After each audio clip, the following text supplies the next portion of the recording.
Health Ministry to enhance genome sequencing efforts to curb Omicron variant. Positive response on schools reopening from parents and students.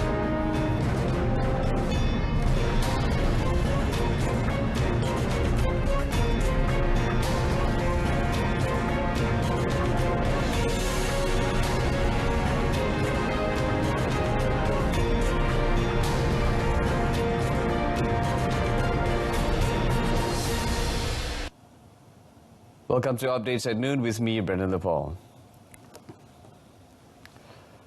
The Ministry of Health, MOH, will increase genomic surveillance at the country's international gateways to ensure that the new COVID-19 variant Omicron can be detected quickly. Minister Khairi Jamaluddin said so far the government had managed to increase full genome sequence analysis capacity to 1,500 samples a month. Dan dengan adanya variant of concern, saya akan mohon kepada Pembendaharaan Kementerian Kewangan untuk tambah lagi peruntukan agar kita dapat tingkatkan lagi kapasiti bagi melaksanakan genomic surveillance. Met after attending the National Health Institute COVID-19 Staff Appreciation Ceremony in Shah Alam, Khairi said full genomic sequencing is important because through this way, MOH will be able to detect the types of variants present in Malaysia. To date, he said, through the MOH, the Ministry of Science, Technology and Innovation and the Ministry of Higher Education, which formed a consortium to increase COVID-19 genome sequencing capacity, have not yet received reports on the Omicron variant in Malaysia. Meanwhile, Khairi said the RTK antigen and RT-PCR tests to detect COVID-19 infections are effective in detecting the Omicron variant of the virus. He said he was informed of this by experts from the Institute of Medical Research, IMR, but tests are still being conducted to know more about this variant. RT-PCR should be okay. Tetapi dari segi keberkesanan RTK antigen, we are still studying it. But so far, the thinking is it should still be able to detect. Ya, masih lagi boleh kesan variant Omicron ini. Tetapi perkara ini akan kita kaji dengan lebih mendalam lagi. Dia bukan hanya soal testing, dia juga adalah soal keberkesanan vaksin. Khairi said it is also too early to expect the movement control order to be reimposed following the emergence of Omicron. On the vaccinated travel lane VTL, Khairi said the matter is still being discussed with Indonesia, Thailand and Brunei, considering the emergence of the new variant. The Education Ministry said schools nationwide have recorded an average attendance rate of over 85% from the 3rd of October until 29th November this year. According to Senior Education Minister Dato Dr. Muhammad Razzie Jidin, the figure shows that the reopening of schools for face-to-face learning sessions is generally welcome and accepted by parents and students. Untuk maklumat ahli yang berhormat, KPM sentiasa memantau keadaan semasa pengoperasian sekolah secara bersemuka yang bermula pada 3 Oktober 2021. Berdasarkan rekod sehingga 29 November 2021, semua sekolah rendah dan sekolah menengah bawah KPM di negeri yang berada dalam fasa 4 Pelan Pemulihan Negara PPN telah beroperasi sepenuhnya. Jumlah sekolah yang beroperasi ialah 8,166 buah sekolah, melibatkan 6,091 sekolah rendah dan 2,075 sekolah menengah. Now, issues related to 200,000 unemployed migrant workers in the country who are registered under the Labour Recalibration Programme will be resolved before the end of this year. Home Minister Datuk Seri Hamzah Zainuddin said the government had discussed the issue with several companies involved in recruiting foreign workers, including plantations, to re-employ them.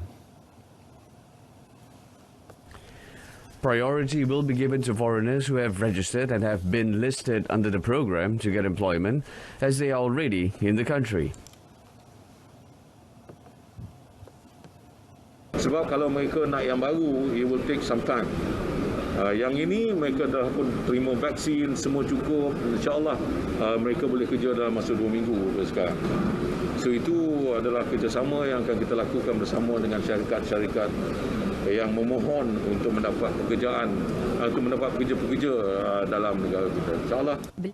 The minister said this when asked about the status of job applications of about 200,000 foreign workers who applied for re-employment in the country. Meanwhile, Datuk Sri Hamzah said the government is in the midst of studying the requests of private security companies in the country applying for permission to recruit workers from Bangladesh, Indonesia and the Philippines, apart from Nepal. Malaysia Airports Holdings Berhad's MAHB net loss narrowed to 182.31 million ringgit in the third quarter ended 30th September from a net loss of 319.71 million ringgit in the corresponding period in 2020. Revenue improved to 461.33 million ringgit from 396.69 million ringgit previously, driven by higher passenger volume for its Turkey operations due to the relaxation of border and intercity travel. In a filing with Bursa Malaysia, the airport operator said Turkey operations showed signs towards normalization as passengers traffic increased from 4.9 million to 8.9 million passengers.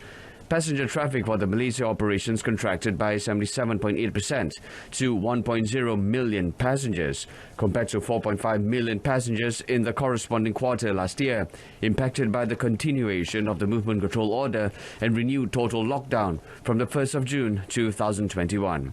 Overall, it said, Malaysia recorded a decrease in revenue by 40.3% to 151.3 million ringgit. Police busted a drug processing and distribution syndicate with the arrest of 10 men through 6 raids around Selangor on 22nd November. Bukit Aman Narcotics Criminal Investigation Department NCID Director Dato' Razarudin Hussein said police thwarted the activities of the syndicate, which had been active for the past 6 months, through simultaneous raids in collaboration with the Selangor NCID around Gombak and Puchong. During the raid, police also uncovered drug processing activities at a shophouse in Bukit Puchong. Rampasan yang dibuat adalah dada-dada jenis MDMA sejumlah 110 kilo, manakala heroin number 3 yang telah pun diproses. Ini adalah tangkapan lab yang telah diproses berjumlah 43.1 kilo, manakala heroin base itu sendiri ada 47 slab berjumlah 19.7 kilo heroin base, dan amfetamin 3.2 kilo. All of the drugs were estimated to be worth 8.09 million ringgit. Speaking in a media conference at the Selangor Police Contingent Headquarters, Dato' Razarudin said the supply of drugs was believed to have been brought in from neighbouring countries.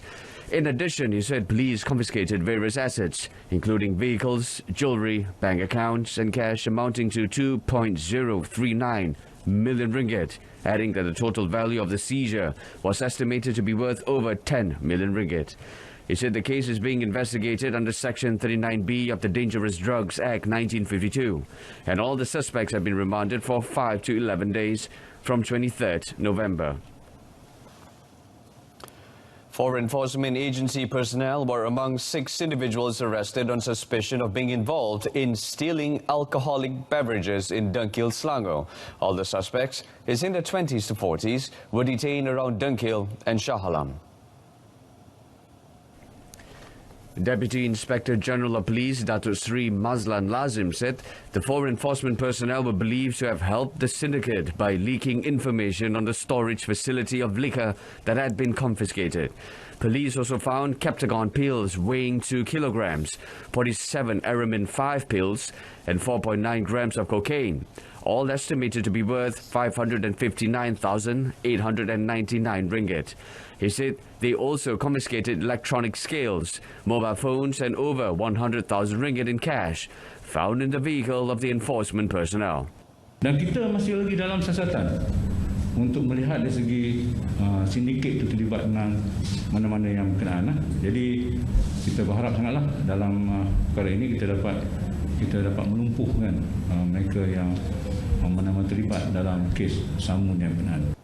He said all the suspects were remanded for 6 days to assist in investigations under Section 392/397 of the Penal Code and Section 39B of the Dangerous Drugs Act 1952. Malaysia are ready and not afraid to face free-scoring France in the quarterfinals of the 2021 Men's International Hockey Federation (SAHIH) Hockey Junior World Cup (JWC) at the Kalinga Stadium in Bhubaneswar, India tomorrow. According to H coach Wallace Tan, his team are determined to put up a fierce fight to secure a spot in the semi-finals. Malaysia checked into the quarterfinals by virtue of finishing second in Group A after defeating Chile 2-1 and South Africa 4-3, as well as holding 2016 runners-up Belgium 1-1. Meanwhile, France beat hosts India 5-4, thrashed Poland 7-1, and hammered Canada 11-1 in their group matches. Bukan satu pasukan yang kuat dari mana kita dapat lihat dalam match mereka yang mereka dapat melewaskan India. Dan mereka juga mempunyai pemain yang tinggi, begitu tinggi. Tapi walau bagaimanapun, kami akan memberi tetaman kepada mereka. The Malaysian team's ability to advance to the quarterfinals had exceeded their initial target set before the tournament began on 24th November.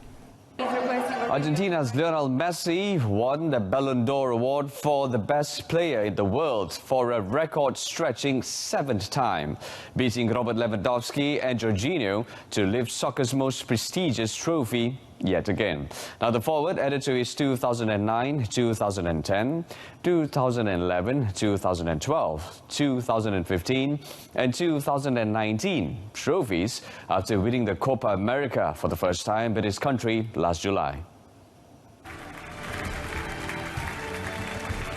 The 34-year-old scored 38 goals in 48 games last season for Barcelona and won the Copa del Rey before captaining Argentina to Copa America glory in July. That was the first major international title of his glittering career, which had been spent entirely with Barcelona before his tearful departure from the Camp Nou in August and subsequent move to Paris Saint-Germain.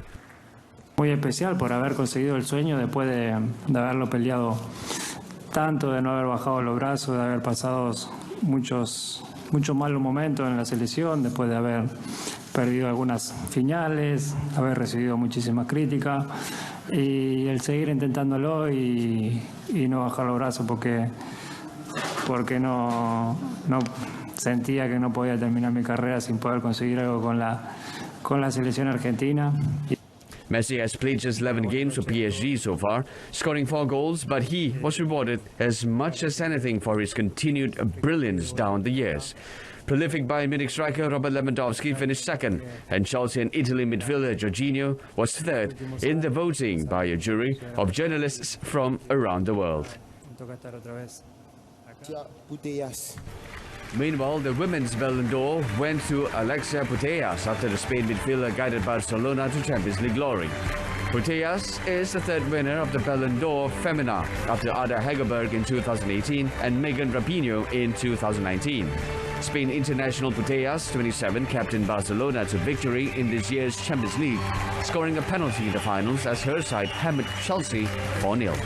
She also won the Spanish League and Cup double with Barça, the club she joined as a teenager in 2012 and who are fast becoming the dominant force in the women's game.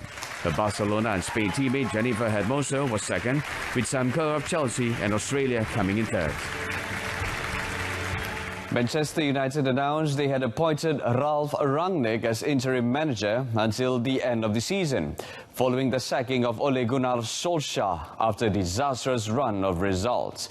Now the 63-year-old will arrive at Old Trafford from Russian side Lokomotiv Moscow, where he was manager of sports and development, becoming just the 6th German manager to coach in the Premier League. At the end of the season, Rangnick, whose appointment is subject to work visa requirements, will take on a consultancy role at the 20 times English champions for a further 2 years. He will take over from first-team coach Michael Carrick, who has been in caretaker charge for 2 games since Sosial was dismissed just over a week ago following a humiliating 4-1 defeat at lowly Watford.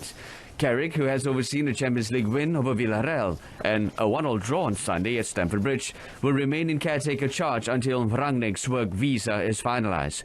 Rangnick has managed a number of clubs in Germany, including Stuttgart, Schalke, Hoffenheim and RB Leipzig, and has also operated as director of football at RB Leipzig and RB Salzburg. He's renowned for his emphasis on gegenpressing, a high-pressing style of football in which hard work and zonal pressing means the ball is won high in the opposition's half in attacking areas. With that, we end today's updates at noon. In our top story, Health Ministry to enhance genome sequencing efforts to curb Omicron variant.